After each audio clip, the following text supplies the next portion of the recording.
Okay, I think we'll it's just after 1, so we'll get started. Welcome everyone to the November meeting of the Halifax Center. Welcome to those of you who are here in person, as well as those out in Zoom land. Okay, next slide. So, as everyone's aware, RASC Halifax Center respectfully acknowledges that we live and observe on the unceded territory of the Mi'kmaq people. And we believe in and practice inclusivity and diversity. So the Halifax Center welcomes all with an interest in astronomy without prejudice. Remember, the stars belong to everyone.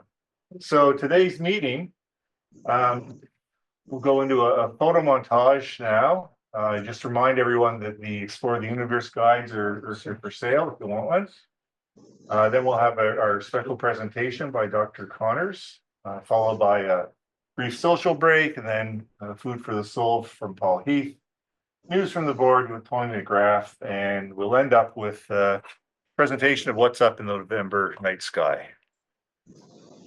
And just a reminder that the deadline is coming up for submissions to the annual astrophotography contest. There are 3 adjudicated categories: wide field, solar system, and deep sky, as well as a People's Choice Award.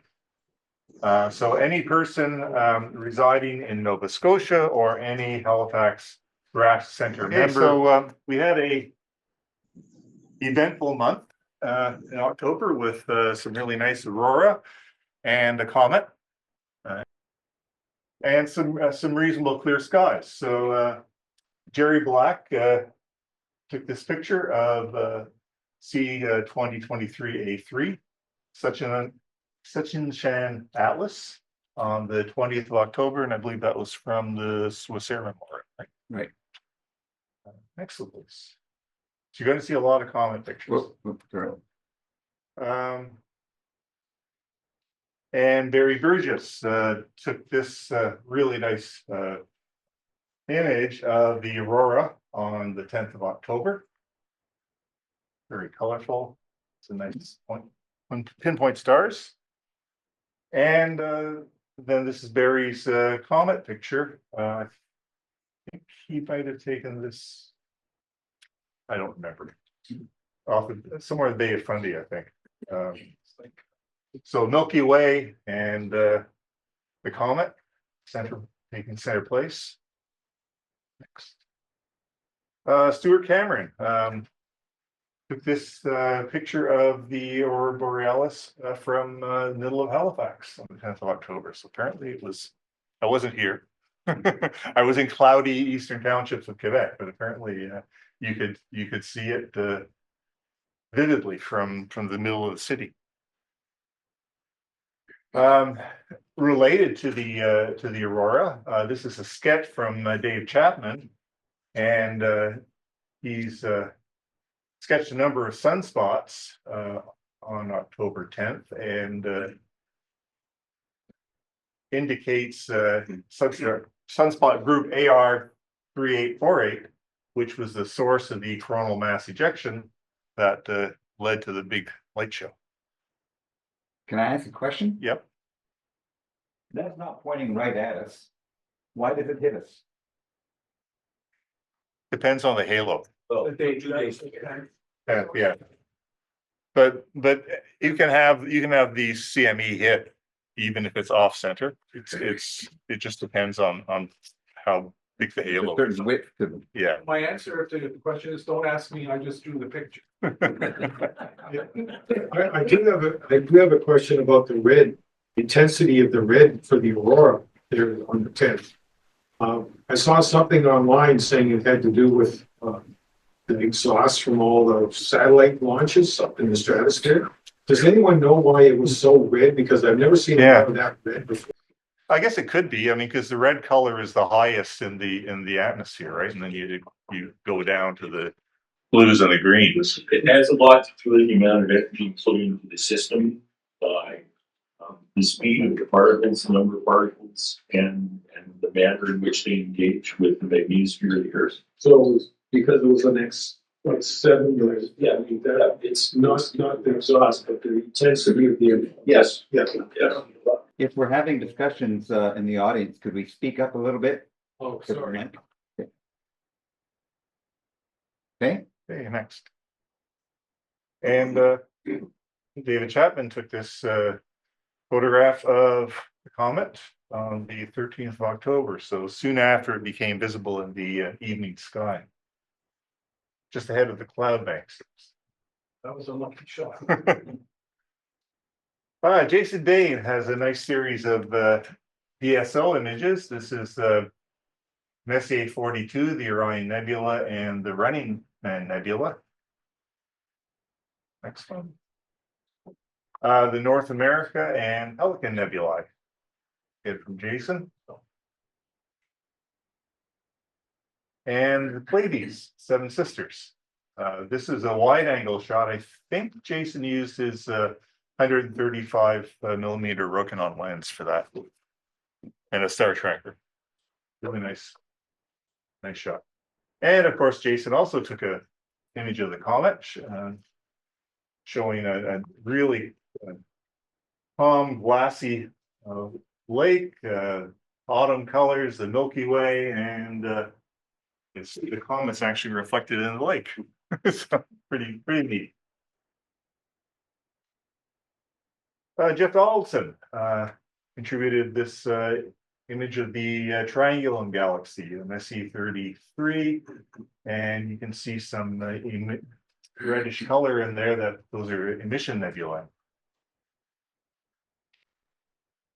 Tim Doucette from Deep Sky Observatory caught this shot of the comet on the 16th of October.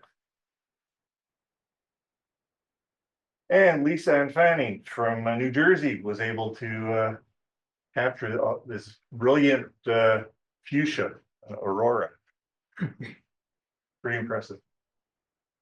Lisa also snapped this shot of the rising full animal fattening moon just after it was full, the 18th. And Michael Gatto posted this image of C2023A3 taken on the 17th of October. So it was still pretty bright then. Paul Gray from his outside his observatory got this shot of the Milky Way arcing across the sky and the comet.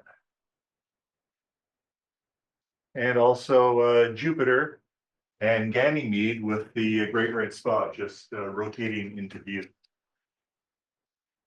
And this dark cloud band, partial cloud bands rotating out of view.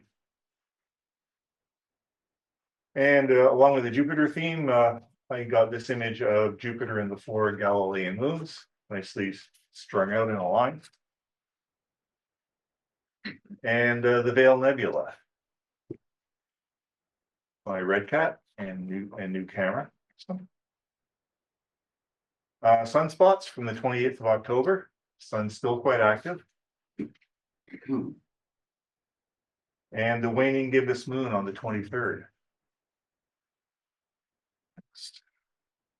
And of course, I also had a shot of the comet. I got this on the 12th of October, just after sundown. Blair McDonald was out at Stargaze, Nova Scotia on October 10th, and took this image of the aurora. You can see the observatory dome at Stargaze. And Blair also captured an image of the comet from the Swiss Memorial site on the 20th. Fabian Pittman contributed this image of the comet captured on the 18th. And Darren Talbot, close-up of the comet, and you can see, but he also managed to capture the anti-tail which was visible for a few nights. No longer visible as the comet gets farther away from the Earth. And lastly, we have some images from Kathy Walker. So NGC 6910, an open star cluster in Cygnus with lots of red from the emission nebula around it. And the Little Rosette Nebula. Again from Kathy. Another open star cluster, NGC 7686 in Andromeda. Nice star color there. And the small Dumbbell Nebula. Again from Kathy. I think that's the last one. Oh, no, here's the last one, the double cluster. This is really colorful, beautiful shot of the two open star clusters. Main presentation. Main presentation. So please join me in welcoming Dr. Martin Connors to Halifax. He's a victim of the red-eye flight from Calgary, which is no fun, having taken myself a few times coming back from meetings. Martin is an adjunct professor at Western University and a longtime member of the RASC. He holds master's degrees and a doctorate degree. His doctoral studies were in the magnetic fields of aurora. He is currently an author, educator, and science communicator. So please join me in welcoming Martin. So having been on the red eye, maybe I'll be the first person ever to fall asleep at his own talk, but we'll see. If you're welcome to fall asleep if you wish, but hopefully I'll keep you awake. Now, you might say this is a bit of a crazy title. I think more than 100 years ago, galaxies did exist.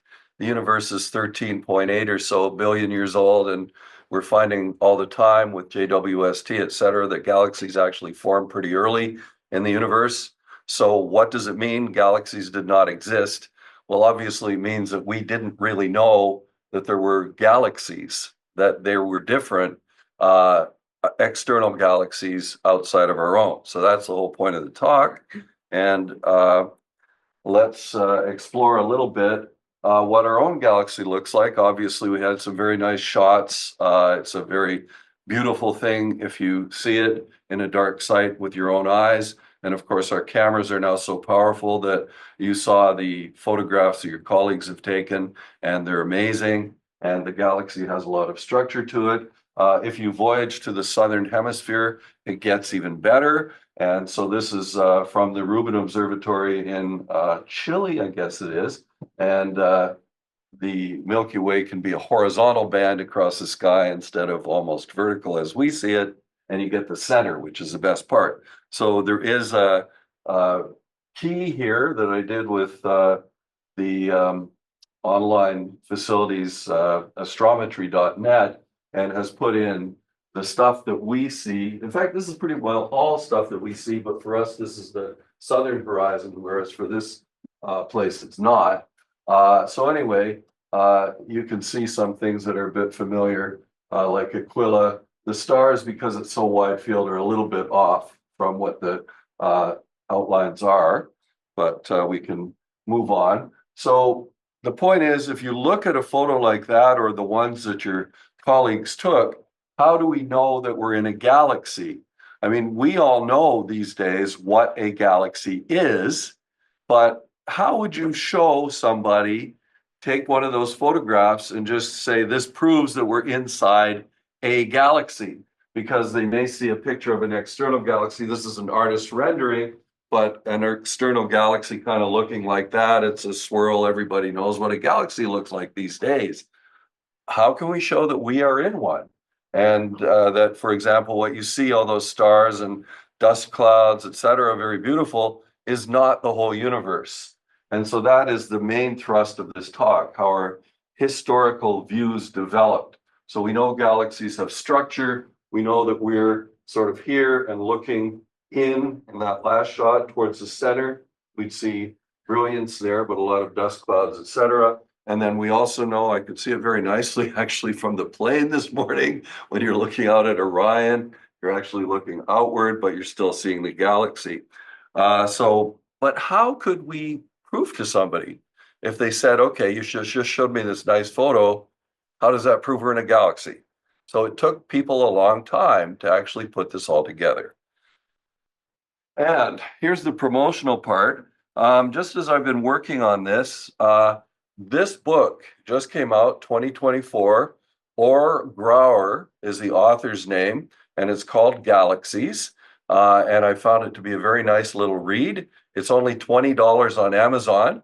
So there's promotion for Or Grauer.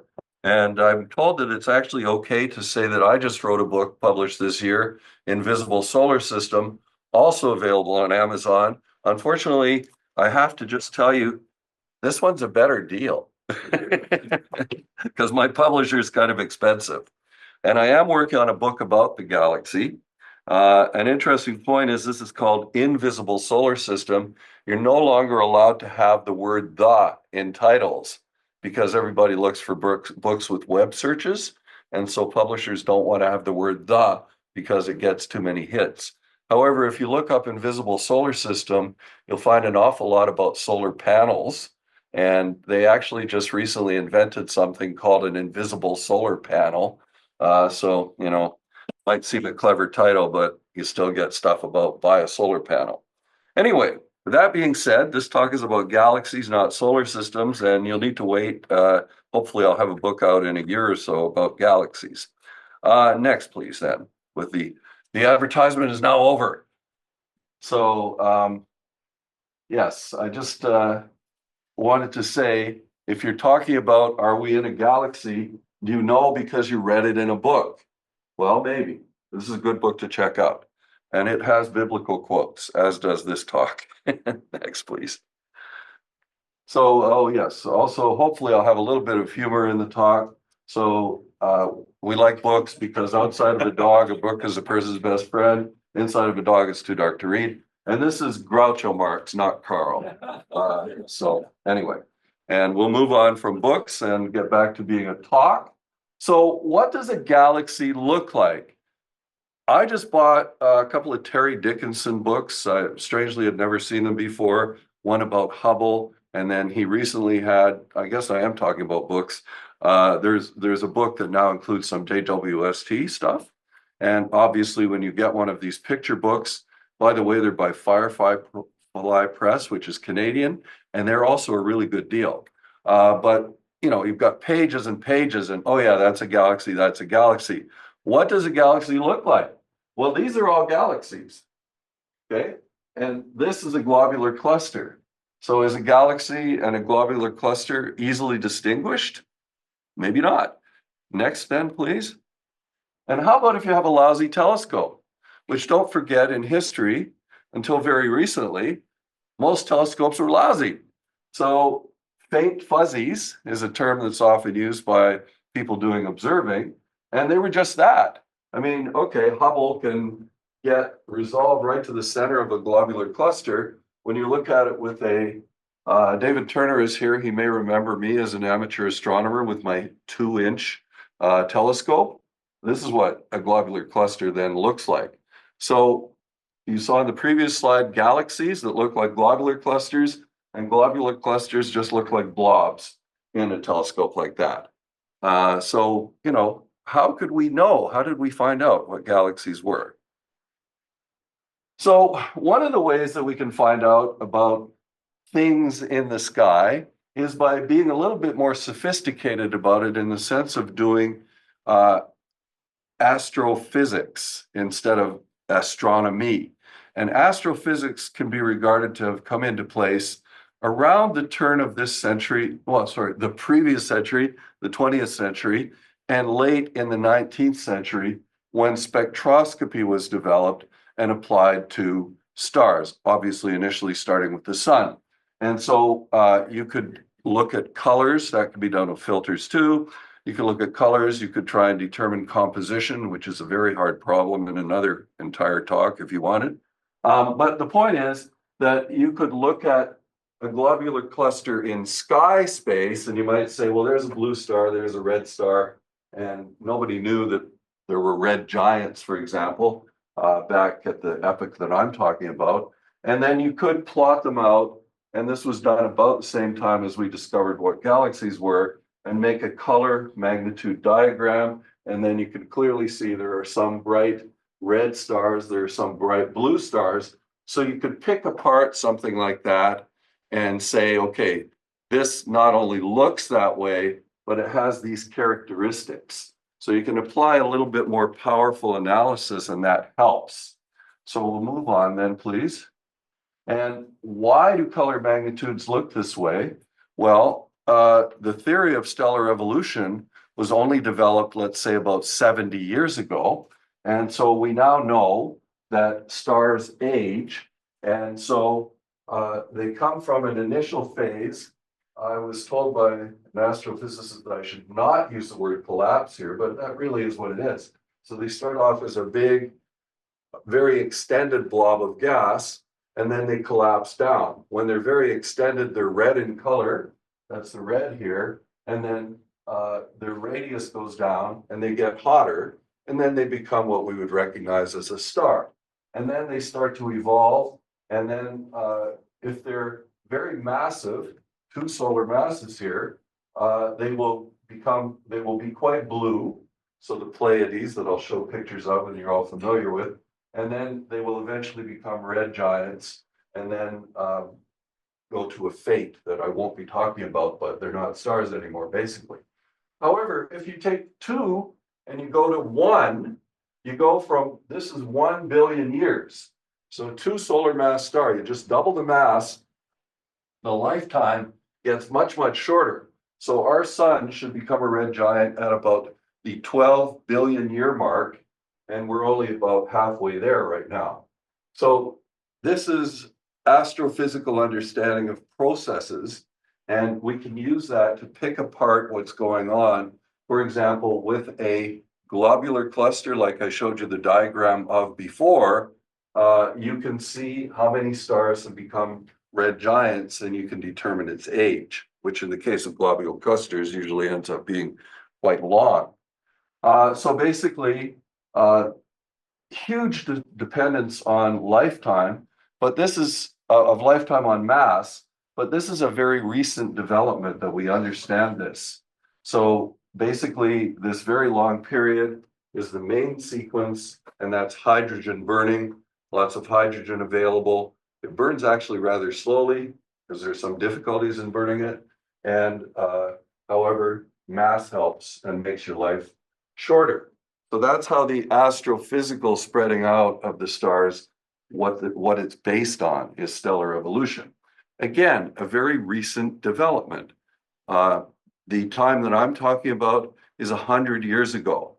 And we'll come back to why it's exactly 100 years ago, almost exactly. But this development is 70 years ago. So we've had a huge development in our understanding of what's going on in the universe. So we'll go on to the next slide, please.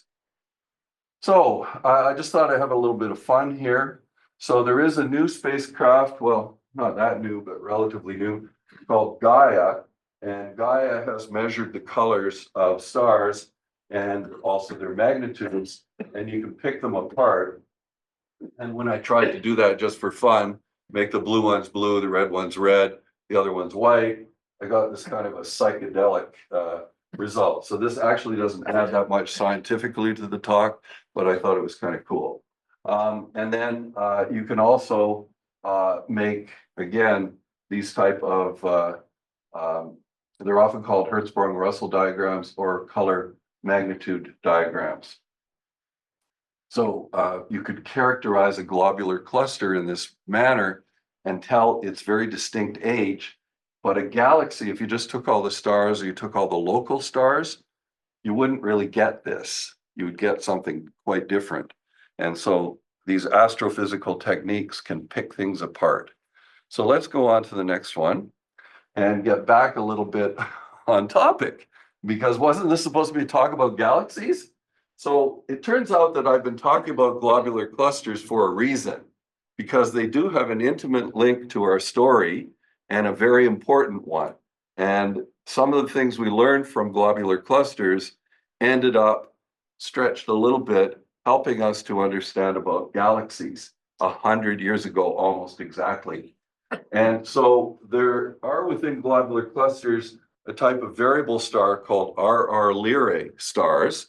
I'll come back to that. And then Cepheid variables. Now, Cepheid variables you've heard of recently because Hubble used them, the Hubble telescope used them to calibrate the distance as well and do the expansion of the universe. But it turns out that Hubble, to give away a bit what later comes in this talk, the Hubble used Cepheid stars to first prove 100 years ago that the Andromeda Galaxy was a distant object. But I'll come back to that. So there are all these fuzzy things. Aren't galaxies spiral? Can't you tell them because they're spiral? Well, let's try and get back to galaxies. So we'll go on. Let's get back on track. Oh, wait a minute. Are we back on track? Ant-Man? What is Ant-Man doing here? Well, I'll leave that as a teaser. So a long time ago in a galaxy nearby, and then that is 100 years ago to be precise, we have Ant-Man being very active. And I'll leave you to wonder who Ant-Man is. I'll give you a clue. It's not Edwin Hubble. Anyway, but 100 years ago, Edwin Hubble was very meticulously studying variable stars in what at that time would have been called the Andromeda Nebula. We go out on a fall evening and we say, there's the Andromeda Galaxy. 100 years ago, Andromeda Nebula, until Hubble changed the story. And so he had found that novae were occurring within the Andromeda Galaxy. This is, of course, a nice modern shot. This was with the 100-inch telescope, which I'll show you a picture of, and is still very impressive to visit, by the way, if you get to Los Angeles and go up Mount Wilson, a very neat telescope. But he was using it, biggest telescope in the world at the time, made him the most powerfully equipped astronomer at the time. And so he was looking at novae. So novae, as we all know, nova means new. You look up. By the way, I remember I was in the Maritimes in 1975, and I looked up at Cygnus, and there was a new star. I guess I was a good enough amateur astronomer back then that I could look at the Milky Way and say, oh, I didn't see that star last night. Anyway, that was Novum 1975, one of the brighter ones in recent times. And the point is about novae, they appear, they get bright quite quickly, and then they fade gradually. So Hubble was using novae. They were known to occur in this galaxy, but he didn't know it was a galaxy, nobody did. But they were an object of interest, but they couldn't really be used to determine distances because they're quite variable in brightness. That is to say, if you see one particular nova and another, there can be quite a spread in how intrinsically bright, how luminous they really are. So you can't really use them to calibrate things. One of the ways astronomers calibrate is, for example, if you were looking down Roby and you could see all the streetlights at night, and the distant ones would be fainter. But all streetlights are about the same luminosity. They're all about equally bright. So the fainter ones are farther away. You can use that with stars too. Why couldn't you use it with novae? Well, they're not all like the streetlights. They're not all the same luminosity. So, but Hubble was studying them anyway, but nobody had really made the connection that these are novae. And I'll come to in a second that there was a bit of a red herring tossed out why you couldn't do that. Anyway, he was studying novae, but he realized that one of his novae, N there, he had marked it. This was a new star. I didn't see it on a previous plate. These are glass plates. So it must have been a new star. But then he realized that he actually had seen it before. So it wasn't a new star. It was a variable star. And that was the key to finding the distance to the Andromeda Nebula and calling it thus the Andromeda Galaxy. So this, a suspected nova, and this was in 1923 that he first realized that. So the reason I say exactly 100 years ago is Hubble spent the year of 1924 studying variable stars as opposed to novae, because he now knew what to look for. And so exactly 100 years ago, he was working on this problem. And in fact, it was on January 1st, 1925, so very soon, exactly 100 years ago on New Year's Day, that he made the announcement of how far away the Andromeda Galaxy was. So with a 100-inch telescope, and I will come to the concept of the period luminosity relationship, which was key to actually getting a number. So go on, please. But let's look back at some of the other people who were involved in this. Hubble has a telescope named after him.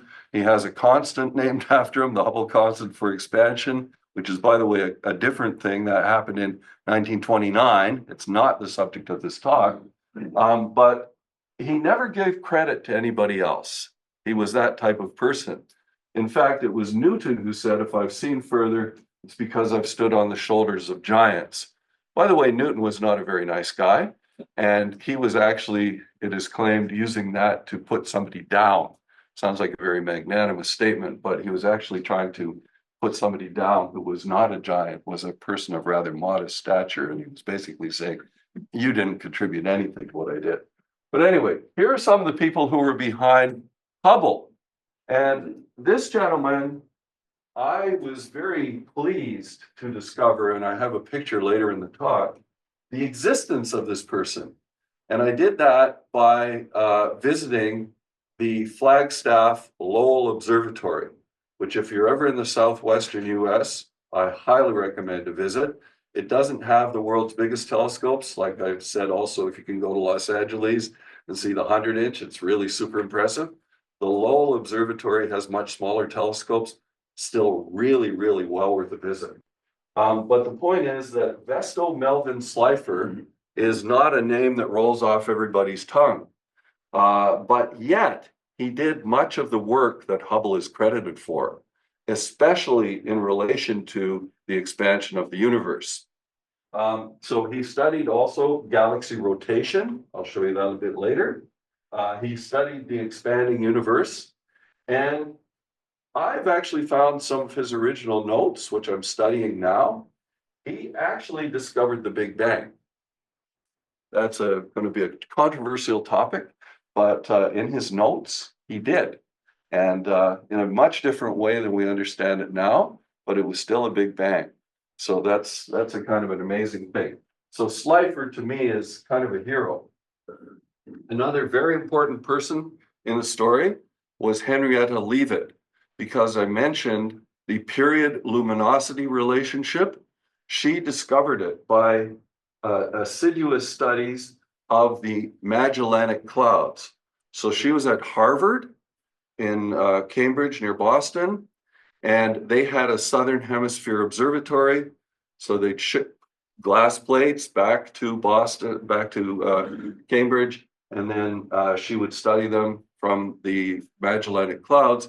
The Magellanic Clouds are actually external galaxies, as I'm sure you all know, and they have the advantage that everything's at the same distance and relatively far. So if you see something changing, it actually changed, and you can figure out things about its absolute relation to other things that are in the cloud. So she came up with Leavitt's law for the period of things and how that relates to their luminosity. And we'll get back to that, obviously. And this was the technique of stellar photometry, measuring stellar disks on glass plates, which became a pretty precise science early in the 20th century. It was not only worked on in the United States. Some of my favorite German astronomers, they got totally blown out of the water after World War I, but some of their work was very amazing, and they worked a lot on stellar photometry as well. Now, Harlow Shapley, I'm going to give you a clue right here. This was Ant-Man. And the reason he became an Ant-Man was because when you went to Mount Wilson, it's actually quite a drive up. Even today, it's quite the drive up from Los Angeles. Back in that time, you used a mule track. And when you were up there, you stayed in what they called the monastery for a long time. And you have very exciting nights as an astronomer, if you consider guiding in an eyepiece and in Hubble's case, smoking pipes, exciting for hours and hours and hours on end. But you have to remember, there's also daytime. So what Shapley got into was observing ants on Mount Wilson. And so he actually wrote scientific articles about ants and their behavior. So I gave the clue of Ant-Man.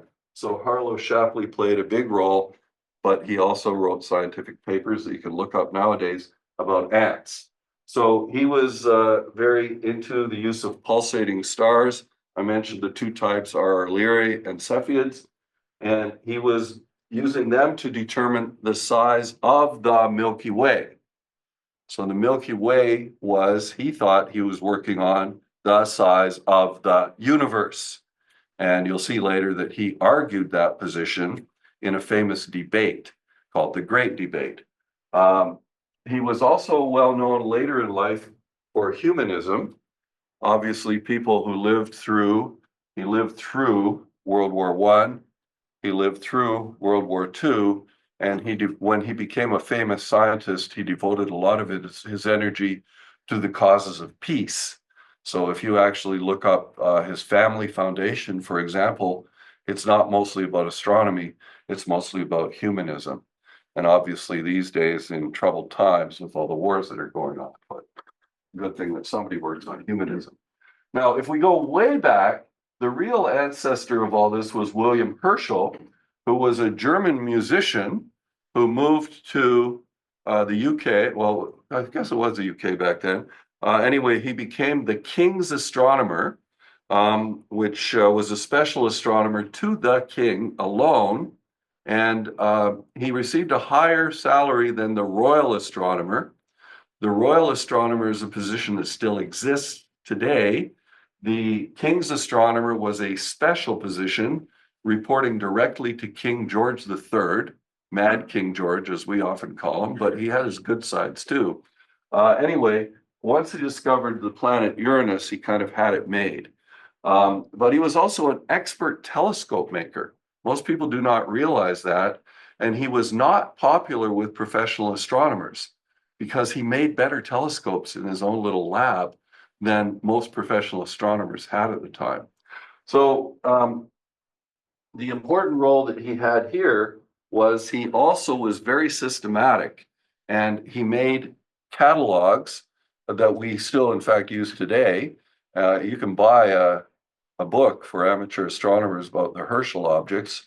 In fact, in the Edmonton Center, Warren Finley, who you may have heard speak or know of, is an expert on Herschel.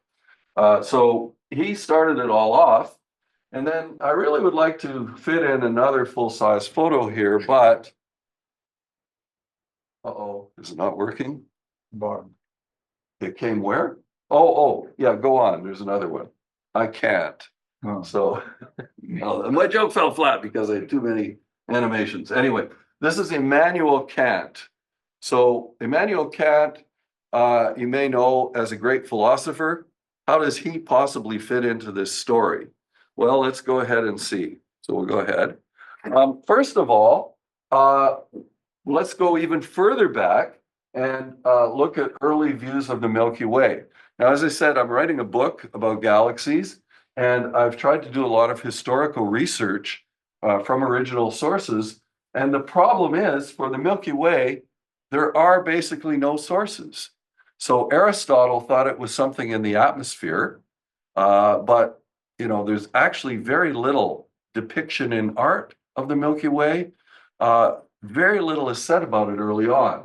So it is unclear whether the sky goddess Newt, who is shown here in one of the best depictions I've ever seen, does represent the Milky Way.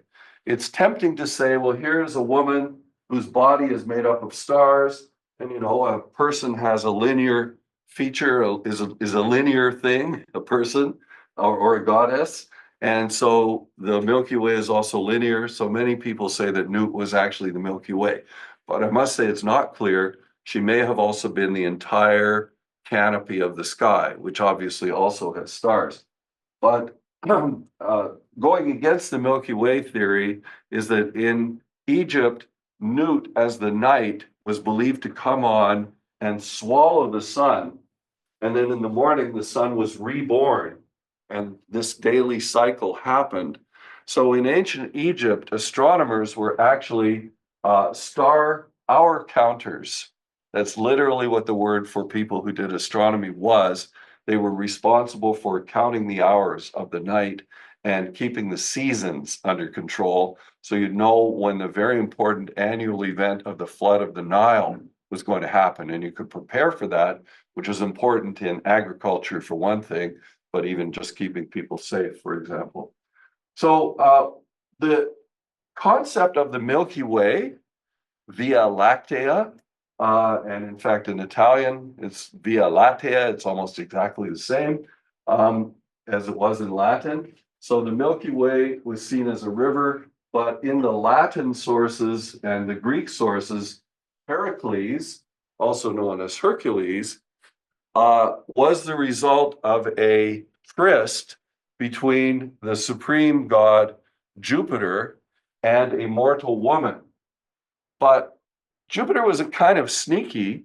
He figured, okay, my half-human son will gain god-like powers if in fact he is fed by my wife, Hera, not by his mother, who was a human being.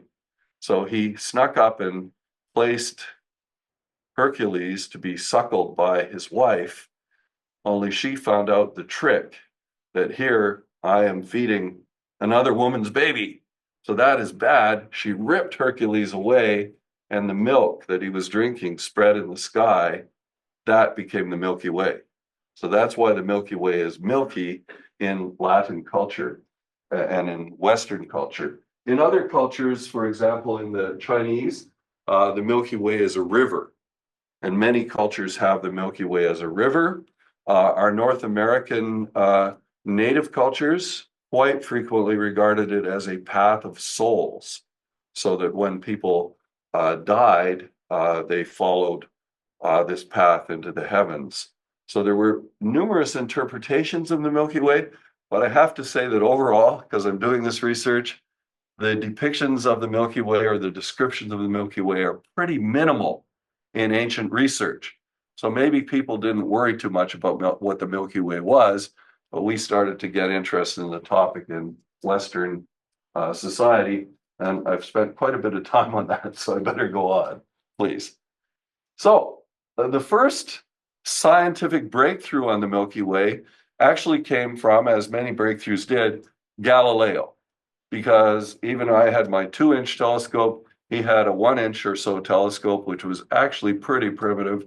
But even with such a telescope, equivalent maybe to spyglasses you use at a hockey game, he was able to make amazing discoveries. Many of them, the moons of Jupiter, proving that rotation around other centers could happen than the sun, and removing the uniqueness of the skies. But another aspect, very important, was that he did look at the Pleiades, for example. And the Pleiades he made a sketch of, and he described using words that we use today, galaxy, only there was a bit of confusion about whether the Pleiades were a galaxy. You can say lactate, the lactate circle, the Milky Circle, so he's describing the Milky Way. And so going through the starry messenger rather, is kind of interesting, including for the sketches he made. So this was about 1610, first telescope. So the sky, when you looked at it this way, was no longer flat, because I didn't really describe this before, but there was previously this concept of circles, of spheres in the sky, and the farthest sphere was the sphere of stars. And so, if you looked at stars and they were all in a sphere, they had to vary in brightness. They had to be different brightnesses because that's how you saw them, and they were all the same distance away. Galileo, when he looked and saw so many stars, he said that no, they must be spread out in space at different distances. So that alone was revolutionary. But one of the interesting points about it was that it brought about the idea that maybe all the stars were more or less the same and like our sun, and their differences in brightness were due to being different distances away. Totally new way of looking at stars. So that came from Galileo. So I won't read the translation of the Latin. I won't read the Latin either, but we'll just go on to point out something of interest to amateur astronomers. And that is that if you look at the Pleiades, you'll see these streams of stars, of which this is the most prominent one. And to me, it's very interesting that Galileo actually drew that stream of stars. That's the same stream of stars as it's seen right there. And he got the bright stars. Obviously, the Pleiades make a sort of a dipper. So he has a dipper. It varies a little bit from the dipper that we see today, but bear in mind that he probably had this terrible telescope on a terrible mount, and then he was trying to make sketches. So he got a few things wrong or different, but he still did an amazing job, I would say. But to me, it's quite interesting that this stream of stars shows up so prominently in his drawing. So let's go on, please. So now we get on to people who were starting to think about, okay, well, Galileo said that these stars must all be at different distances. How can we explain this band of light that we see? And it seems to be made up of stars, as Galileo also said. Well, one of the thinkers back on that was Thomas Wright, who was self-educated, and his inspiration might have basically been religious. So he wanted to explain this, and it does say mathematical principles, but not really so much. So anyway, as he attributed to an incomprehensible being of creation, and he wanted to say how really was the universe laid out. Again, the universe, we're thinking of just our Milky Way. So he had a band of stars of various sizes, and then he attributed intelligences to them. So they were like planetary systems. So it's all quite involved with philosophy. And basically, though, around 1750, he's starting to talk about the composition of the Milky Way. So let's go on from that and look at other thinkers. Now, I tried to make a little joke about Immanuel Kant, but Immanuel, in fact, could. He was still regarded as one of the greatest philosophers, and he didn't actually know that much about astronomy, but he probably had read Wright's book.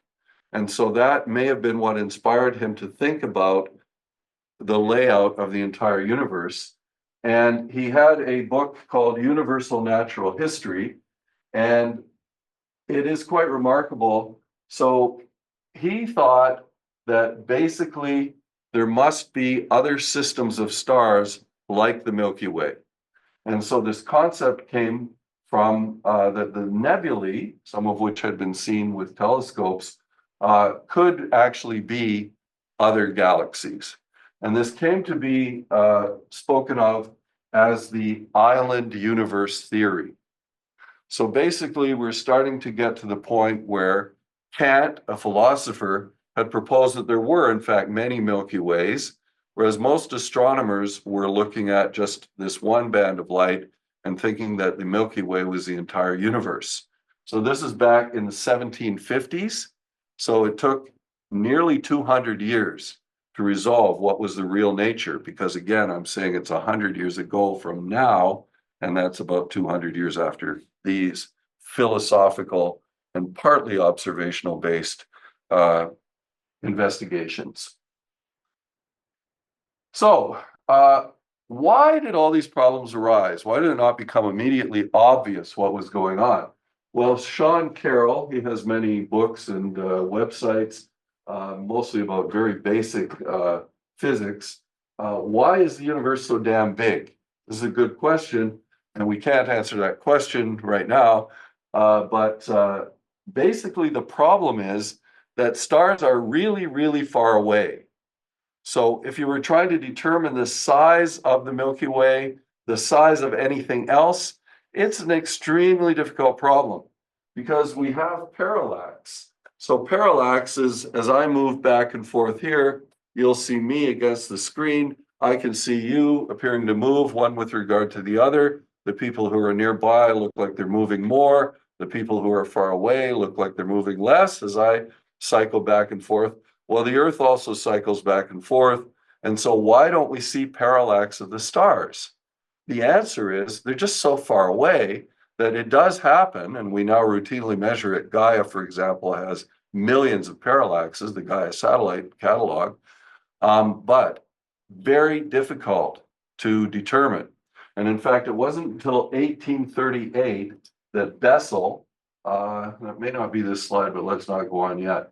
1838, so 100 years after the previous slide, the distance to the first star was determined by using the wobble of the Earth and seeing that star appear to move with respect to the much more distant background stars. So the astronomical unit is the distance of the Earth from the sun. And so parsecs are the sort of scale that you can use for the nearest stars. And parsecs are 206,000 astronomical units. So this is a very large number in comparison to the sizes in our own solar system. By the way, the relative scale of the solar system, the absolute scale is a whole other talk, whole other matter, but the relative scale of the solar system was well known to the ancient Greeks. For the visible planets, they knew how relatively far away they were. So that is all very comprehensible and measurable. Stars are just so far away that getting basic questions about how far away are they, how far away are those little blobs that we see, that we call nebulae. Nebulae just means small cloud. How far away are those small clouds? Immensely difficult problem. So let's move on. So other clues that came in around the mid-19th century was the Earl of Ross, and Parsons was his name actually, and his place was called Parsonsville. So, you know, he kind of had a good thing going where he had a whole town that worked for him in Ireland. And as an Irish person, I'm supposed to make comments about colonialism, et cetera, but I'll spare you that.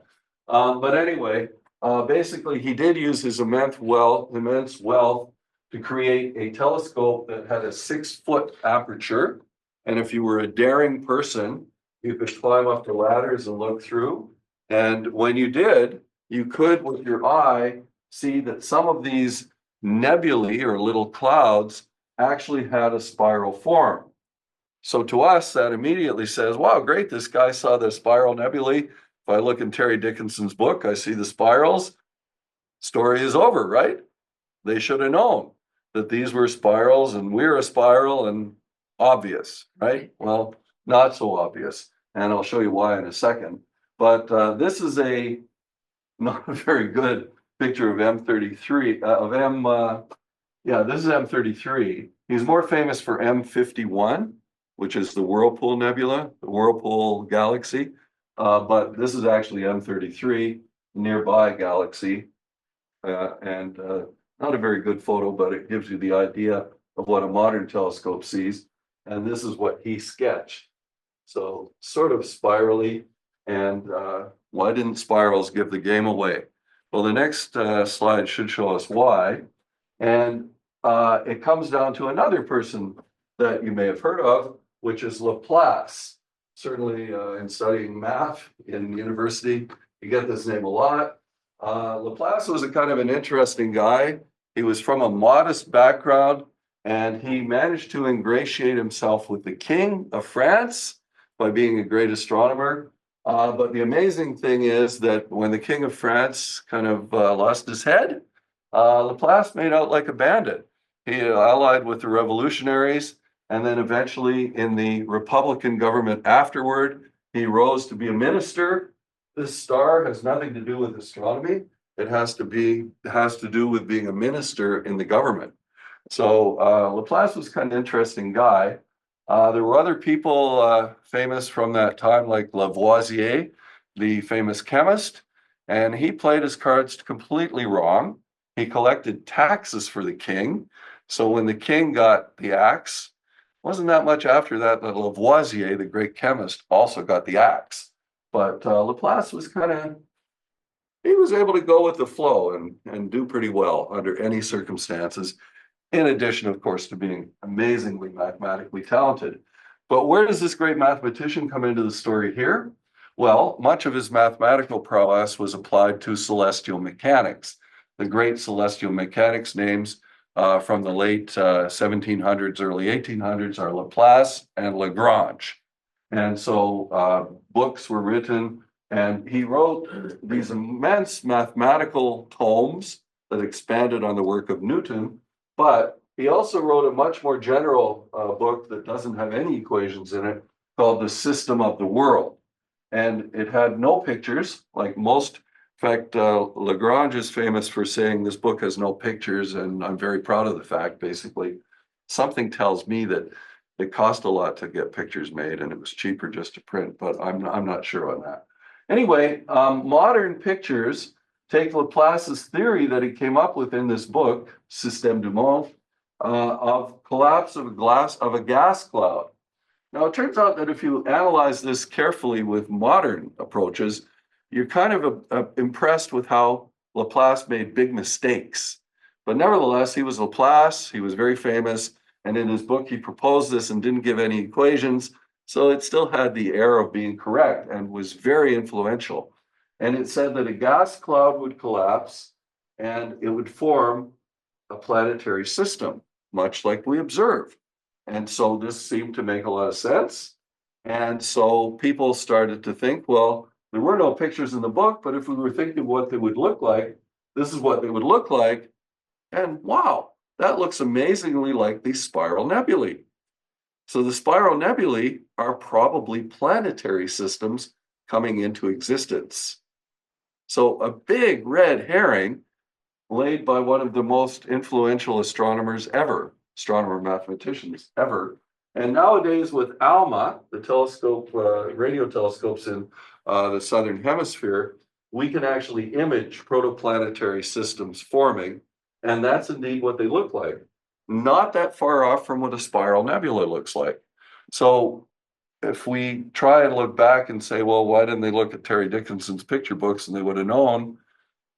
There were no picture books like that. This is what they had to go on. And yeah, it makes sense. Lord Parsons had seen these spirally things, and Lagrange about the same time Laplace rather was about the same time was saying, hey, well, that's what happens when you get a planetary system forming. So these are very nearby, and they're planetary systems forming.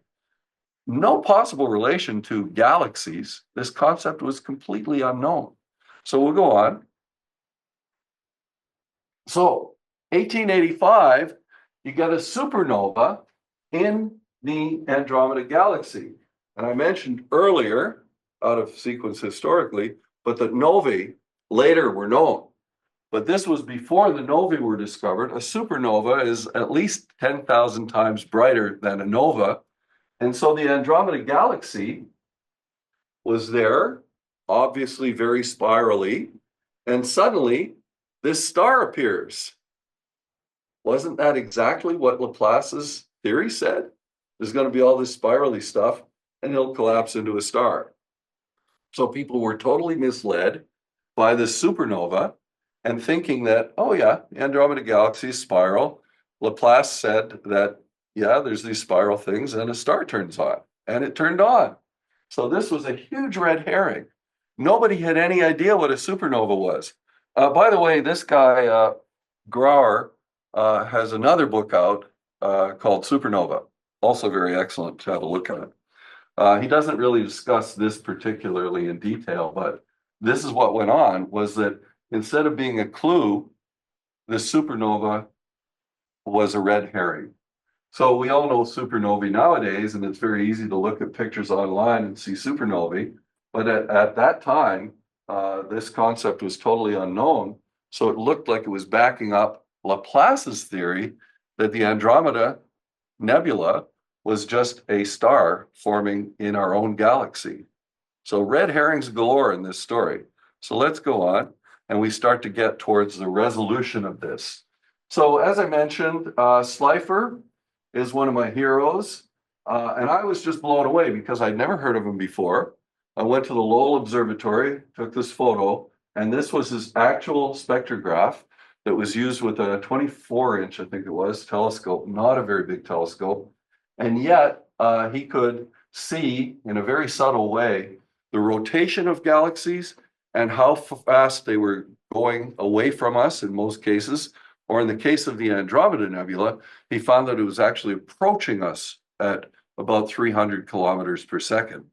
So this is taken with radio waves. This is M33 that I showed you before, one of the nearby galaxies, and red shows the parts that are going away, blue shows the parts that are approaching, and it's much more subtle to see this with Slifer's equipment, but basically there's a galaxy in rotation. So in the spiral nebulae, he could show that they were rotating. And so we'll go on. And this is what his data looked like. So you can actually fairly readily see, it's a little bit of a complicated slide. The fuzzy stuff in the middle with faint lines is the actual galaxies. This is the Andromeda Nebula.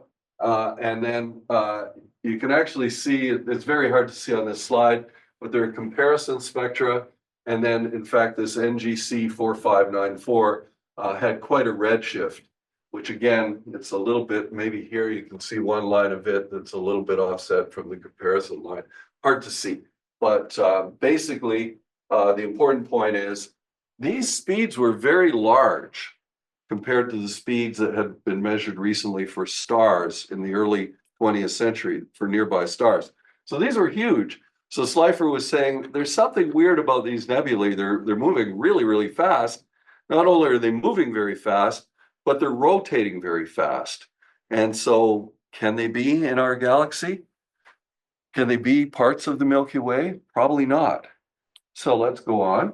And this is just one of my heroes, Max Wolf in Heidelberg, was doing very similar work. And so he also concluded that there was a blue shift for the Andromeda galaxy, Andromeda Nables. And the blue shift is actually relatively easy to see. So this is a comparison line, well, relatively, and this is a line, this is a comparison line, this is a line. You can see actually that there is an offset. And so Max Wolf could see that he confirmed Slifer's result. Now, the unfortunate thing, of course, as I say about Max Wolf, a person I have great empathy for, is after World War I, his efforts were blown out of the water.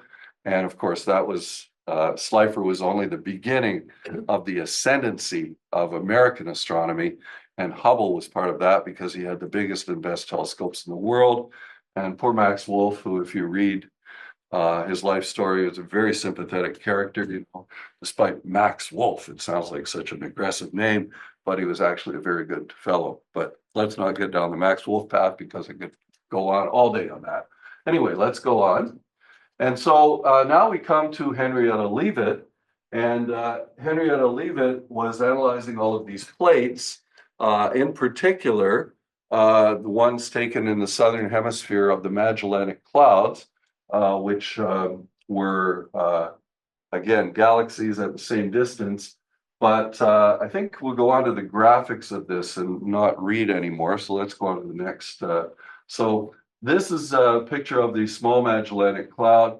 And I just used astronomy.net because mainly I was wondering what this was. Turns out it's 47 Tucanae, one of the best globular clusters to see.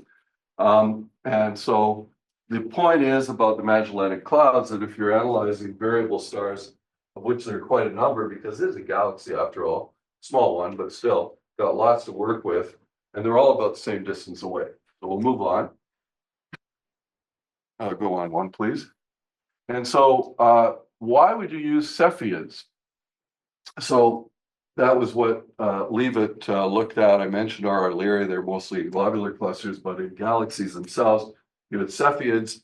And so I plotted up the stars she actually used. And you might recall that for globular clusters, you had a very structured, if you looked at color magnitude, very structured color magnitude diagram, just one branch basically, and a main sequence. In the this galaxy of the Small Magellanic Cloud, you get a total mess if you do that. And so it's just that there have been various epochs of star formation and they're all mixed up. But the idea is that the Cepheids were there and they are quite bright stars. And again, they're all at the same distance. So what could you do with that? So let's go on. And this is what she did. So again, I've picked some original data and tried to display her results. I haven't quite finished this diagram yet, but if you plot it in this way, it's very obvious what's going on. This is magnitudes. So of course, in the way that astronomers do things, it gets fainter as the number gets larger. So these are very faint stars. And because they're all in the Magellanic Cloud and all at the same distance, the magnitude that you observe is directly related to their luminosity because they're all at the same distance. It's not like the streetlights down Roby Street where, you know, the farthest ones are fainter because they're farther away. If they're fainter in a galaxy, they're fainter because they're less luminous. So it turns out that the less luminous ones have a very short period. And you can think of this in terms of bells. Maybe this is not my talk that has the bells in it, but a small bell is high pitched. A big bell in a cathedral, boom, a little school bell to call the kids in from recess. Well, you don't have that anymore, do you? But who remembers kids being called in with a bell? Anyway, it goes as opposed to a big bell in a cathedral, boom, right? So this is low frequency, big stars. They're oscillating very slowly, very slowly. I mean, 4 magnitudes here is a factor of about 40. So as they get much brighter, they get slower because these are big stars. So they're oscillating slowly. So what this means is if you take it the other way around, if you can observe Cepheid variables and you can see how fast they're changing, you know how bright they are. You know how luminous they are. So now you can tell how far away stuff is. This is the absolute key to figuring out that galaxies are far away. So let's go on. So this is the way that Leavitt actually presented her results in 2 forms. One, again, these are the fainter ones, they're down here, and these are the periods. These are the actual periods. And then you got these curves. What was more remarkable was that she found that if you took the logarithm of the period, you got a straight line. So even though logarithms are a slightly more complicated thing, you could just read off on this graph, okay, well, it has this period, which are kind of hard to read, but its logarithm, let's say its logarithm was 1. So then you could tell at maximum and minimum light what its actual magnitude is. And then you could take its observed magnitude in whatever object you're looking at and figure out how far away it is.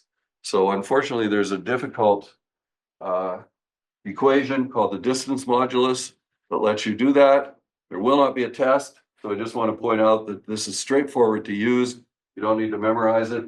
And this is what Leavitt's law allowed us to do, was to figure out how far things were if you could see their changes in brightness as variable stars, and they were Cepheids. So let's go on. So getting back, we're starting to get into the, I don't know how long I've talked. I'm sorry if I've gone on too long. It looks like I'm okay. Anyway, let's get back to the problem at hand, which is Milky Way size.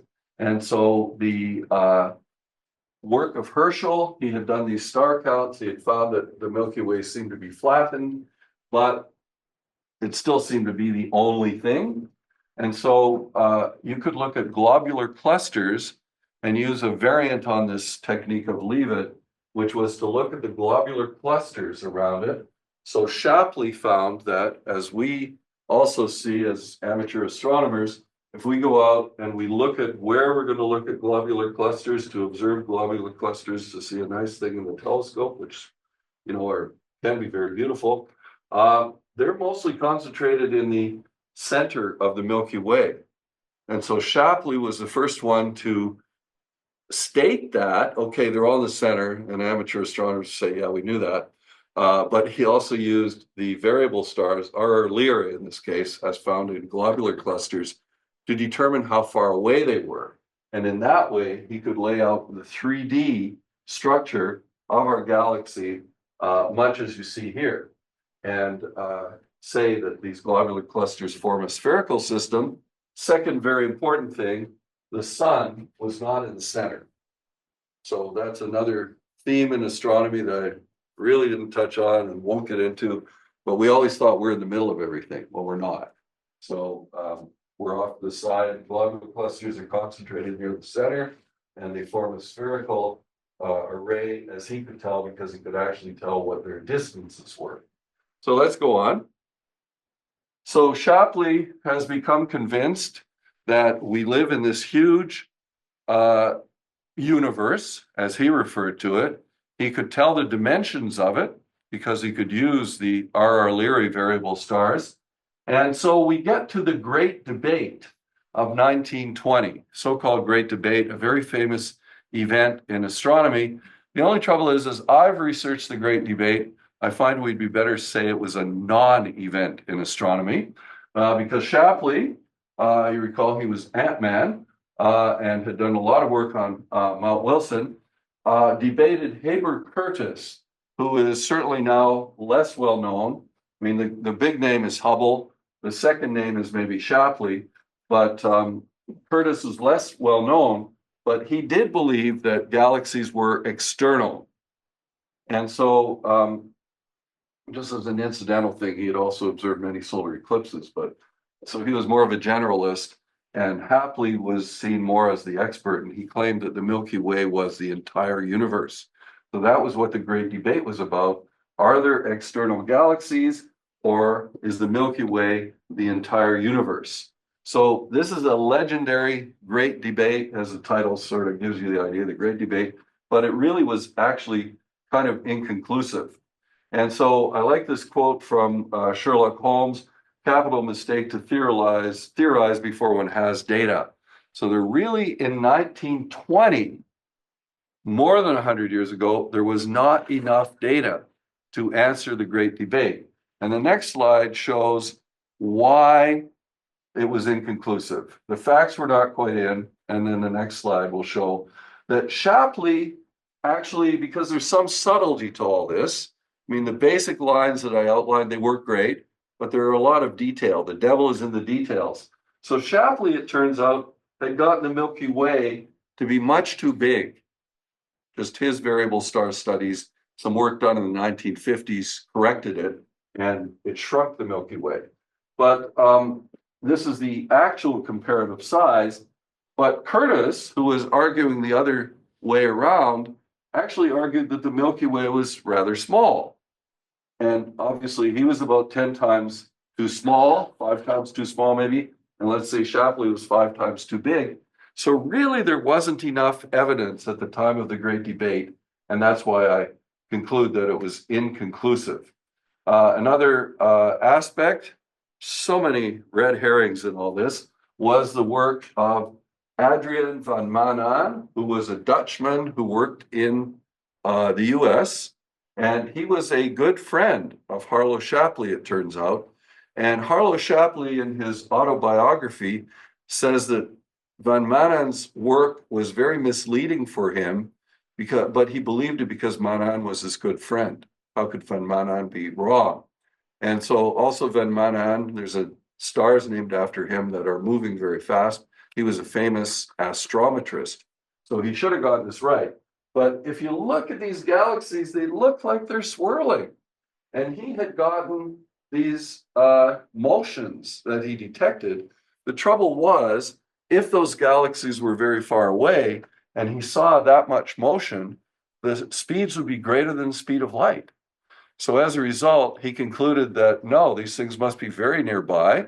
Again, it was part of Laplace's idea that it should be swirling, and I've measured the swirl. Turns out Van Maanen's work was completely wrong. There's no way other than saying that it was completely wrong. And again, very misleading. So we add this to our list of misleading stuff, the supernova, Laplace's theory. This is starting to be why we couldn't see that external galaxies are external galaxies that you can see if you just read Terry Dickinson's books these days. So it turns out that as a modern corollary, this is actually the Large Magellanic Cloud. And with Gaia parallax measurements, we actually can do what Van Maanen was trying to do and get it right. But the motions are tiny. The arrows are about the same size on these two plots, but these arrows are about 1,000 times smaller than Van Maanen's. So we actually can measure galaxies rotating. I showed you an earlier one done with radio waves. We can actually do it with optical techniques now too, with Gaia. Although Dave looks skeptical, he doesn't believe Gaia. But anyway, please go on. So I told you, go visit Mount Wilson. Here's the 100-inch telescope. We're now homing in on the final resolution here. It's called the Hooker telescope. It's true there are hookers in Los Angeles, but this is named after the person who financed it.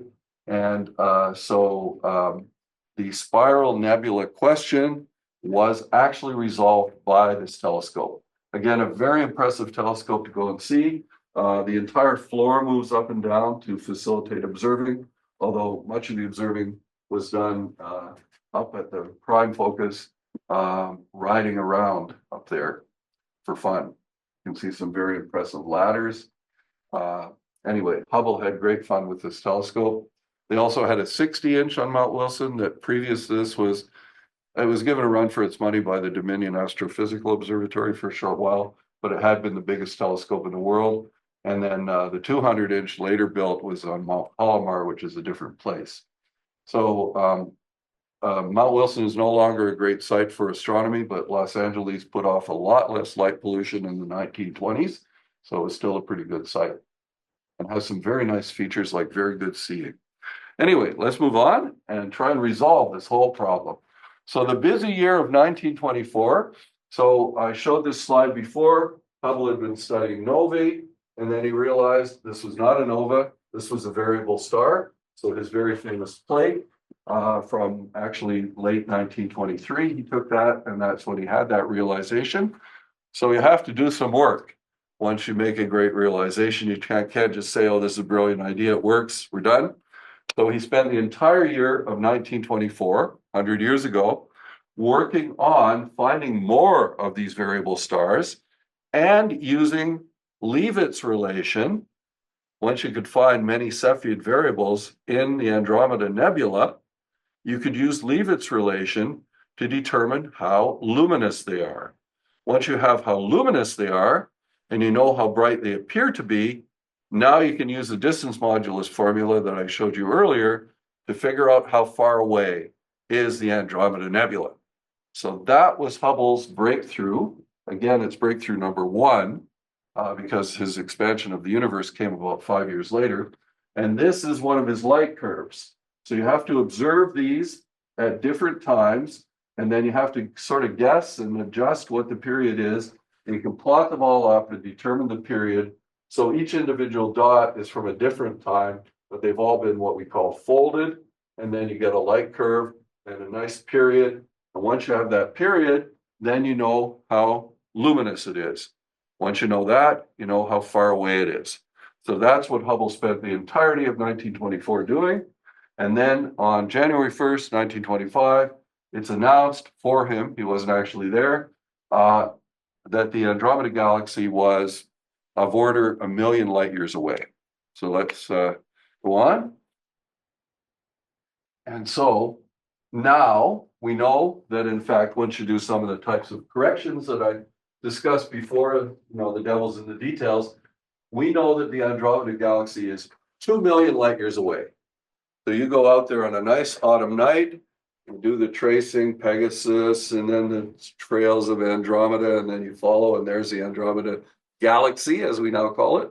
and its light took 2 million years to get to your eyes. To me, that's always a striking personalizing factor. That photon disappeared in your eyeball, but it left the galaxy 2 million years ago. So that's in some of the terminology I've been using before. It's nice to think in terms of time, you know, and of course we now know that you're looking back in time whenever you look out at the universe. It's 600,000 parsecs away. That's 10 times as far as the Magellanic Clouds, but it was calibrated by the Magellanic Clouds. And I did not discuss how we figured out how far away the Magellanic Clouds are. That's a little bit subtle, but we did get it right. So it's a sister galaxy to ours. So in fact, the scale of the universe is huge.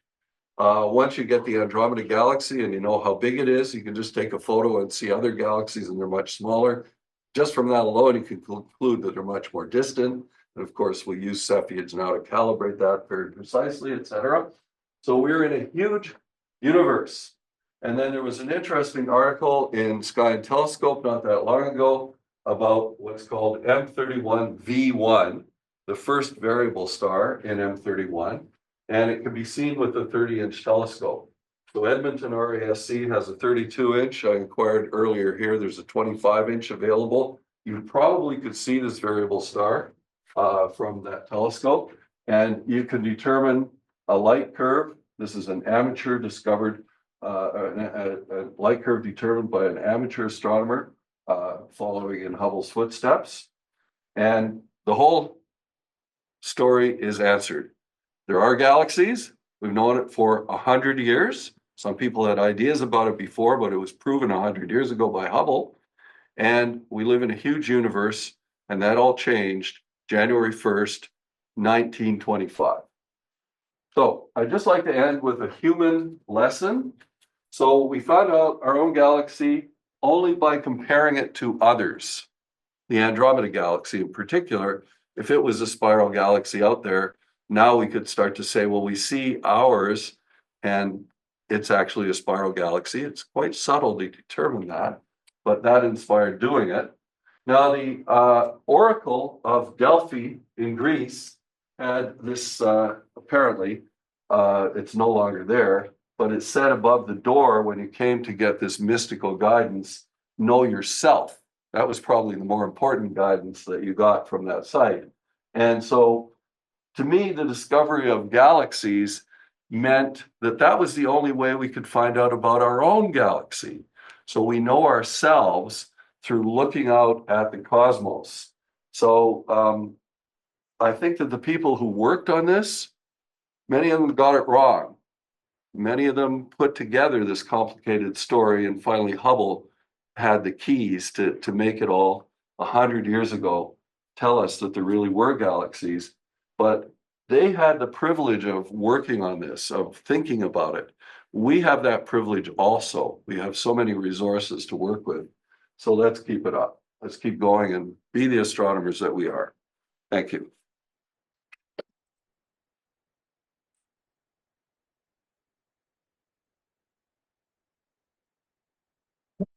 Thanks very much, Martin. Are there any questions, Martin?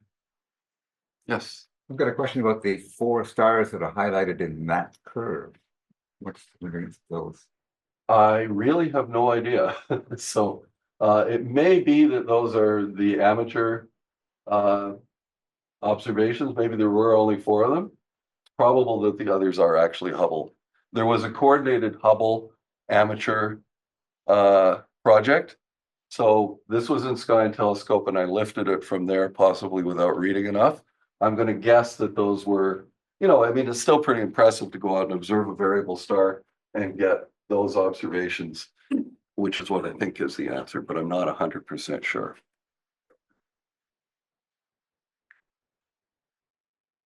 Dave? This isn't a question about galaxies. But I was thinking about the Pleiades of Galileo's picture. Yep. So the Pleiades is a pretty big star cluster in the sky. You need about 2 degrees to take it all in. Yep. I believe that Galileo's telescope had a very narrow field of view. That's a good point. So I guess where I'm going is maybe he had to kind of Yeah, that, By looking at- and that's right. You can see how you might get a few distortions in the picture. yeah, you can easily see with what telescope Galileo was using that he did a pretty good job with what he had. So I was pointing out that the right-hand side looked a little bit different than the actual photo that somebody took just by pointing at it and taking a 10-second exposure and we're done. And Galileo was probably out there over many nights with a pen that needed to be dipped in ink and a telescope that couldn't see the whole thing. And yeah, I give him credit for finding those star streams that I still find are very intriguing. Any questions from those on Zoom?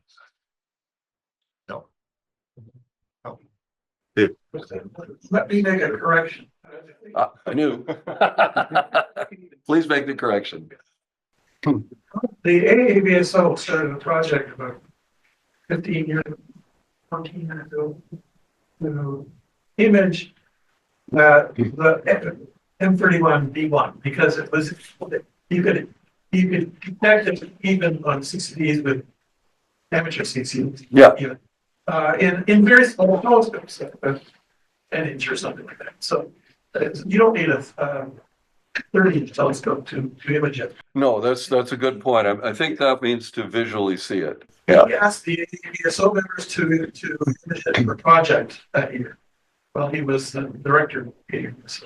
Now, interestingly enough, the person who suggested that project, Can you speak up a bit? the person who suggested that very project to Artie when he visited was one of our own students, Dan Mages, when he was a graduate student. Okay, very interesting. Yeah, so I think just to correct, to acknowledge the correction, I think the 30-inch number I'm using is to look through the eyepiece and see that particular star. A Cepheid star, by the way, one of the advantages is that they are among the brightest stars. So you would see that star possibly standing out from what would still look like a blur of the background. But yes, you could do it. With a CCD, you can go way beyond what the eye can do, and so a much smaller telescope. Okay, There's no other questions. Please join me in thanking Martin again. And we'll have a 15-minute or so biology social break.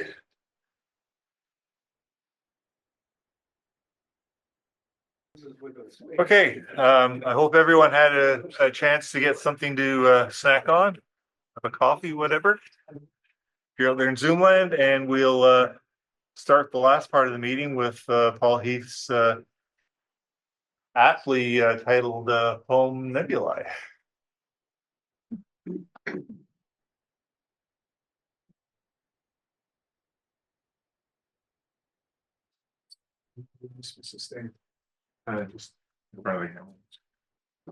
Okay. I think just looking over my poem based on the talk, I got most of the time frame in, but no names. Nebulae. There was a mist upon the new formed glass, unseen by eye, a smudge upon the unchanging sky. Behind the glass I swept between the stars, many a glass the wisps of mist did find. To list these mists did rest, lest fiery swords be missed. With glass enlarged, the search in earnest grew, to search the sky for more that was new. Yet the stars still held sway, unchanging at the close of day. With the measurements exactingly fine, we stretched the void beyond the sky. The river of light we mapped, a larger home within the star-littered realm to claim. Yet the mist remained, nebulous and vague within star-strewn lanes, unmarked by measure, clouds afloat within the void, mere smudges still upon the eyes, as if set within the glass itself. Then the stars threw off their cloaks. The unchanging sky, now mirrored hues of dancing light, spoke of life and loss within the outstretched void. And as the ticking of a clock, each heartbeat of a star was marked. with measurements exacting and fine as ants the distant forest ending sought. The void between the stars we set assured, within our sight's grasp to mark. To see the heartbeat of a star, a widened glass would see so far, but mist uncloaked upon the widened glass, wonder stars within were found. The largest glass then swung, the mist with measurements exacting and fine begun, to seek the distant wisp domain, to find its place within the unyielding stars of night. But measurements exacting and fine did not find a home within our starlit sky. For the mists on glass were far, far beyond. Our stars a mere island are, resting so close upon our eyes. The mists, each its own island full of stars, floating so distant within the unfathomable void, uncountable steps, stretching out beyond the mind, the universe was pushed so far, its distance a mist lost to time. Hopefully I didn't find it wrong. And as I said, I didn't know any of the names. Thanks.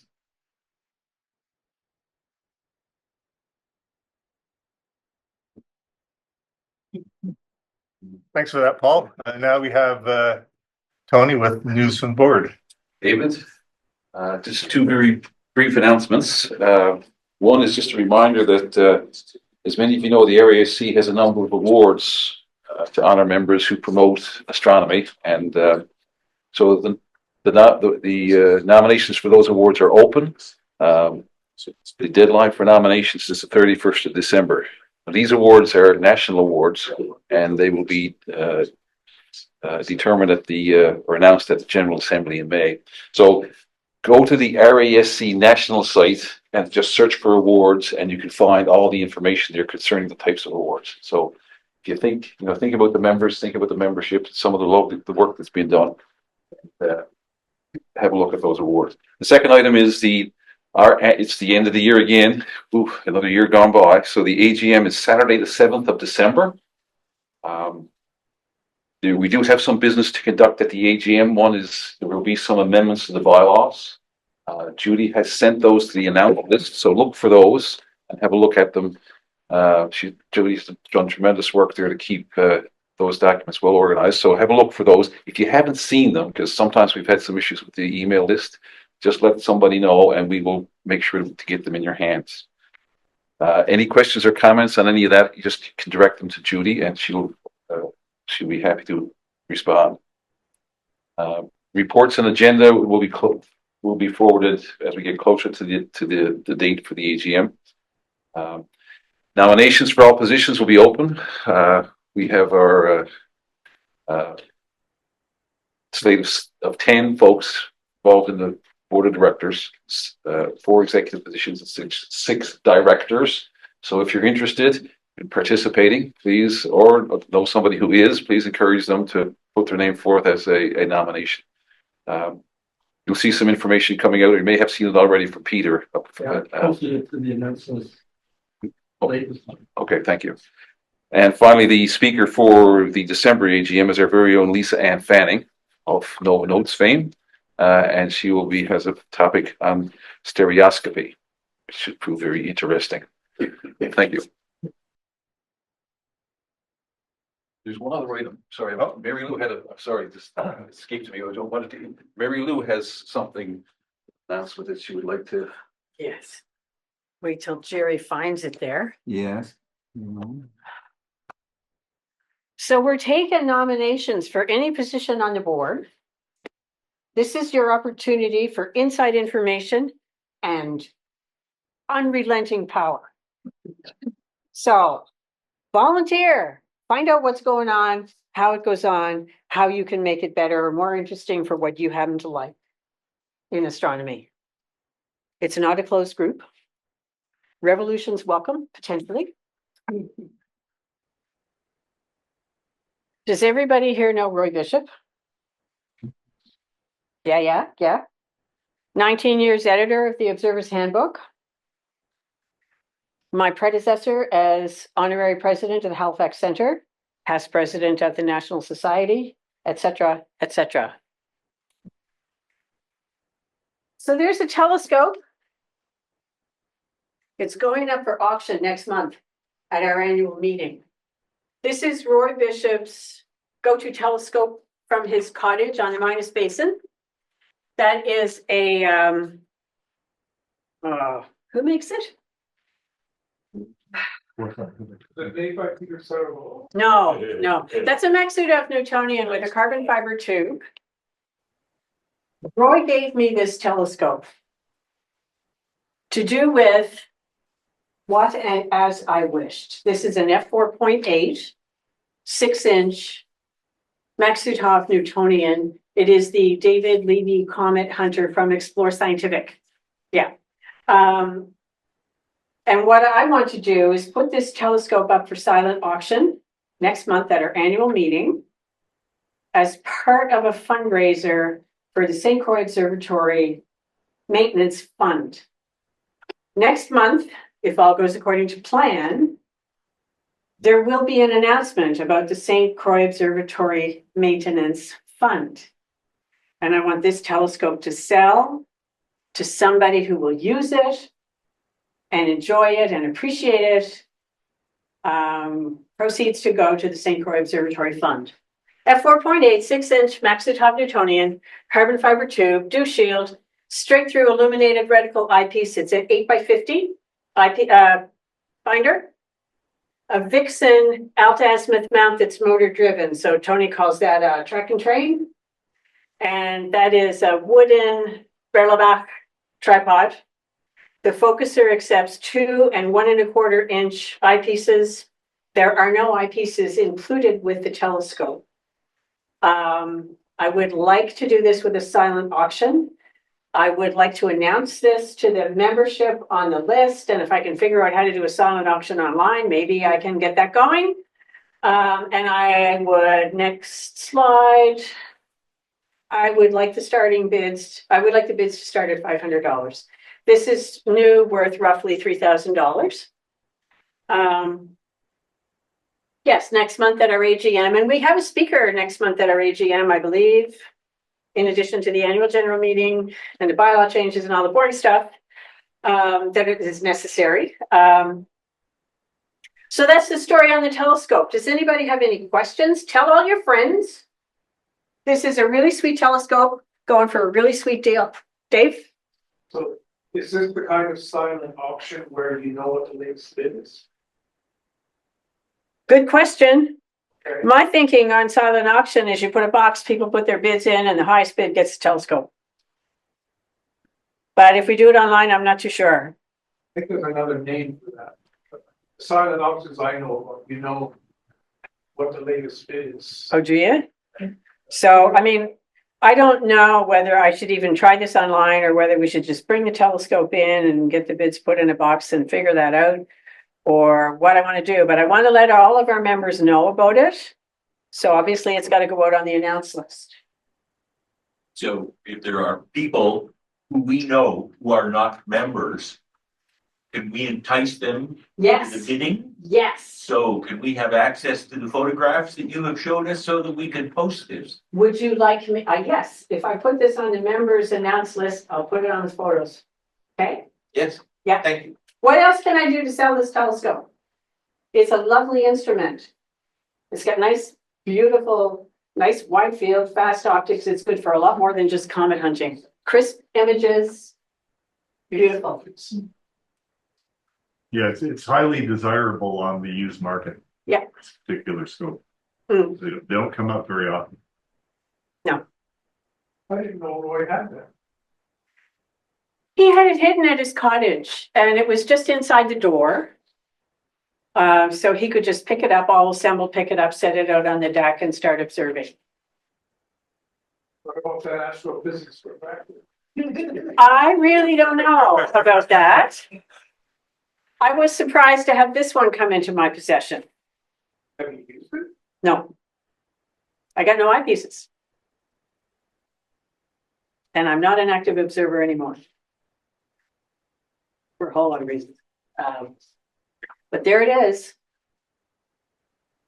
Tied up with a bow. Pretty nice gift. Okay, next month. Done, thank you. Okay, so we'll go now to what's up in the November night sky. Slide. So the sun, nice long nights, so you can observe an image and still get a good night's sleep. Just remind everyone, standard time will be in effect tomorrow. It's 2 a.m. It officially changes. Okay, so those of you with SynScan and other tracking mounts, remember to say that we're no longer in daylight savings time. Otherwise, you'll be an hour off, and you won't be able to orient your or calibrate your scope. So by the end of the month, we'll have just this pinch over 9 hours of sunlight and 11.5 hours of darkness. Next slide, please. So the sun continues to be active. This is from spaceweather.com this morning, and I've circled 4 sunspot groups which have the potential for M-class solar flares. So no X-class potentials at this point, but you know, if you had a series of M-class flares released in a short period of time, you could get what they call a cannibal CME, and that will give you some nice aurora. Just interesting note, CMEs don't automatically occur following a solar flare. There was a big X-class solar flare a day or two ago, and there was no CME. CME is coronal mass ejection. So no northern lights. Although there was predictions for a strong storm. Next one, please. I'll say the moon this month. Lots of interesting things happening with the moon. The new moon was yesterday. Rivers freezing over moon. And the 4th, the moon will be near Venus. First quarter on the 9th. There's a conjunction with Saturn on the 10th. Occultation of Neptune on the 11th. Full moon on the 15th. Also, the moon will be near the Pleiades, near Jupiter on the 16th, near Mars and the Beehive cluster on the 20th, last quarter on November 23rd. So fingers crossed we'll have clear sky so we can look at all of these. Next slide here. Okay, so this is what the Moon-Saturn conjunction will look like. So in 15 by 70 binoculars, it'll be quite obvious. And if you've got a any sort of tracking telescope with a camera, should be a nice photo opportunity. With the smaller binoculars, will the light of the moon wash out Saturn?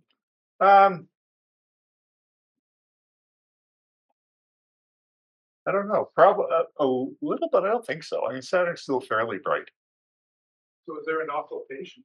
No, well, not here, not visible here, but I suspect there has to be one somewhere with it that close, right? Next one, please. So there's this one is an occultation, and you can see Neptune at about 10:20. It'll be approaching the shadowed part of the moon, and about an hour later, it'll reappear around here. So that's another interesting. If you've never seen Neptune, it's a great way to identify Neptune, because we know exactly where it's going to be with binoculars. Next, please. And again, the full moon and the Pleiades, always a nice sight through binoculars. And the 16th, this is a nice wide field shot.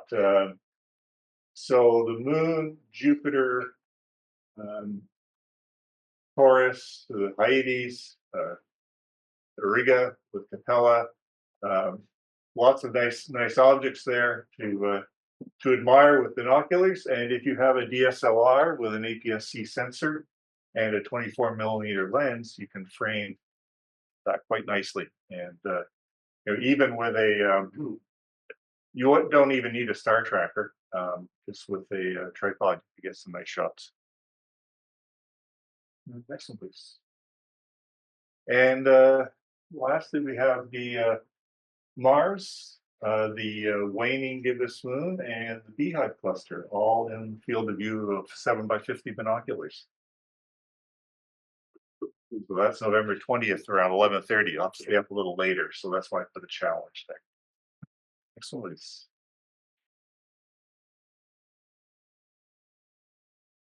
And again, if you have a DSLR with a 135mm lens, so you could use the 50 to 250mm kit lens that Canon supplies.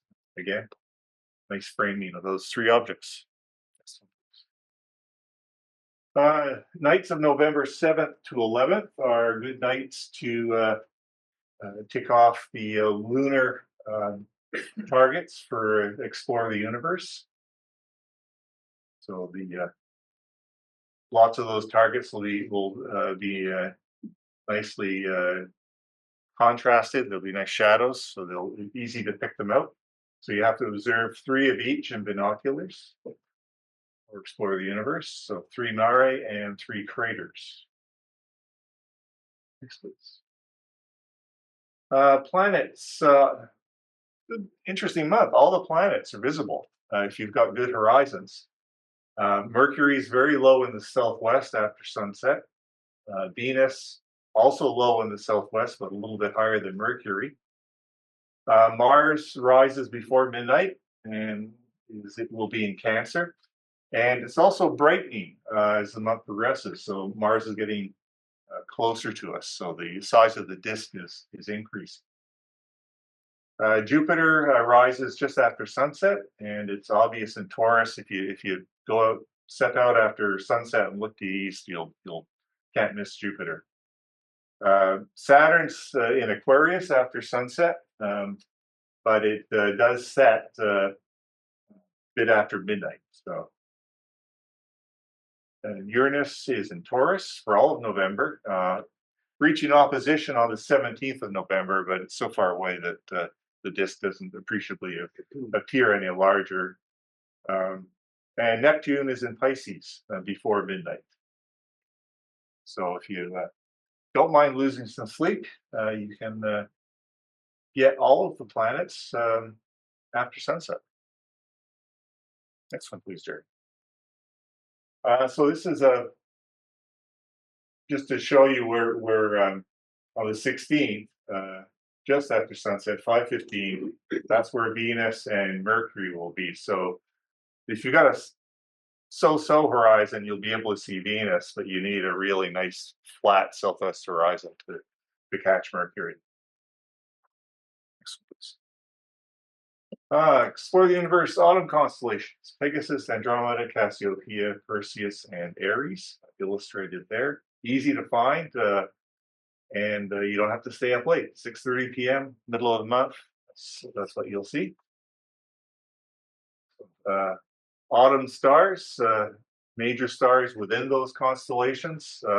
These are good ones to learn because they're used by the Celestron and Skywatcher SynScan scanners for orienting your go-to telescope. The deep sky object for November is Messier 31, the Andromeda Galaxy.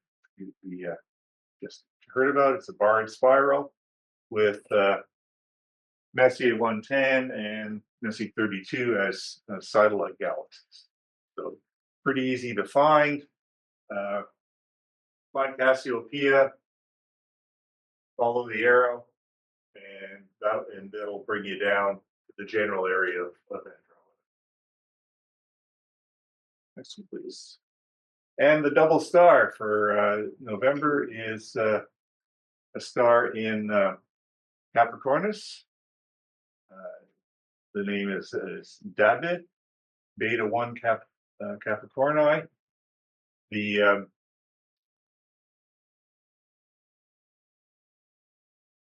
magnitude, they're quite contrasty in terms of brightness. So, or magnitude of beta 1 is 3.2 and beta 2 is 6.1, and that's what it'll look like in your eyepiece, or if you're taking a picture of them with a camera. Beta 1's an orange giant, and beta 2 is a white giant star. You can see the double, quite easily split that double with binoculars.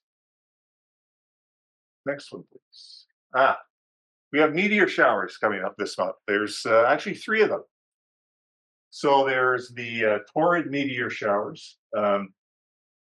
Peaking, the south torrids will peak November 5th, and the north torrids on the 7th. These showers provide slow-moving meteors. Some of them are very bright. Not a lot of them every hour, about 5 per hour. The moon's going to be more of a hindrance, perhaps, on the 7th, but the 5th, after midnight, the moon's going to be, I think, will set by then. So look to the east, dress warm, and see if you can see any torrids. Next one, please. And towards the end of the month, on the 18th, we have the Leonid meteor shower.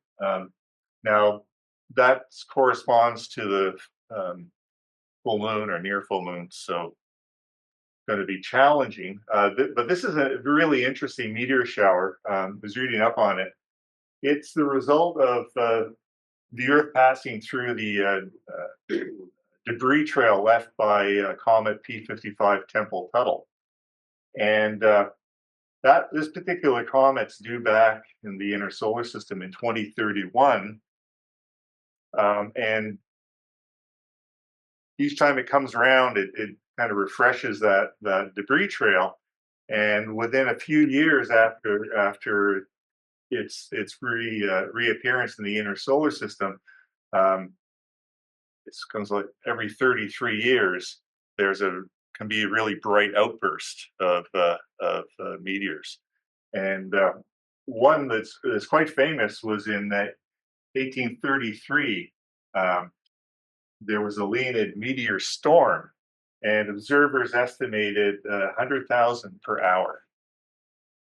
That's a wood cutting showing the artist's impression of the meteor storm. There was one in the 1960s, which was a few thousand an hour, which is still pretty impressive. So not going to see that this year, but might be something to look out for in 2033, 2034. If you haven't seen Algol, the Deepen star,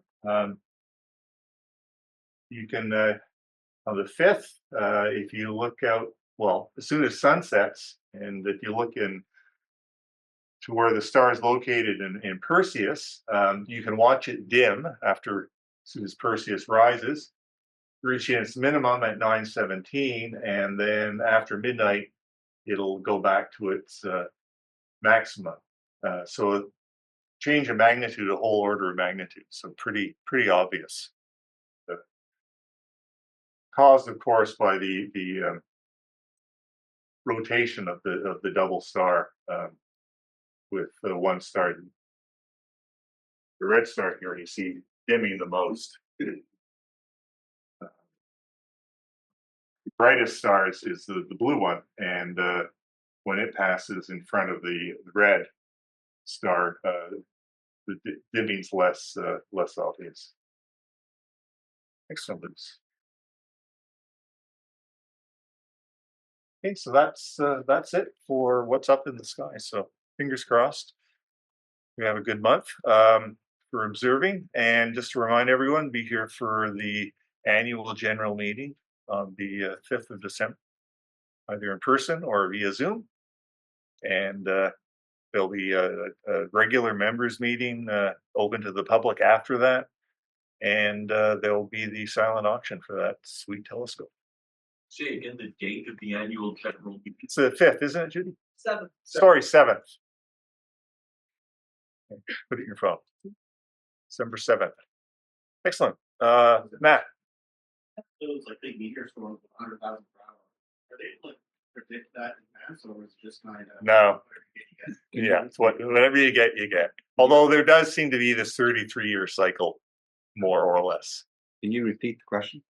Oh, the question was, Matt Dyer asked whether there was one was able to predict when you get a meteor storm, and the answer is no. You get what you get. Does seem to be a 33-year cycle of brighter versus or more impressive versus less impressive. Obviously, you prefer to have one where the moon's a date when the moon's not interfering as well. Okay, well, thanks everyone. Have a good next month. You.